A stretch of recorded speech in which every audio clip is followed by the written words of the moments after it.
The last thing for May 6, 2026, Teach Happier, Suzanne Daly brings us tips for your to-do list. And we got to-do lists, we got ways of recording our ideas, but are they good ideas? Do they work for you, or is it just still a scramble?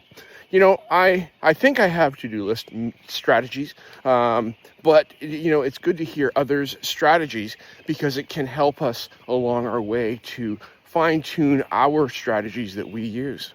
Suzanne brings us 3 strategies. One is called the one-page summer calendar, where she takes the months of the summer and actually creates a graphic organizer of a calendar, including all the days from the last day of school pretty much to the first day of school, and includes all the days and puts them onto a calendar. So using her snipping tool, the snipping tool on her computer, to create an 8.5 by 11 with end of June, July, August, and the beginning of September, and has that and prints that out, and then uses a pen to write on it and gets offline. In doing so, yeah, we got our calendars in our phones. We have our tools and our technology that have calendars in them. But this way, we don't have to log in. We don't have to find our phone. We just have to find our calendar, and we can write ideas on there. Yeah, you could transfer those ideas to your digital calendar, but the initial writing down and seeing what's available, that's a great thing. My wife still runs a paper calendar in our kitchen, and she loves it and uses it, and it's really good.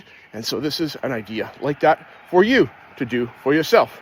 I think I'm going to try this summer.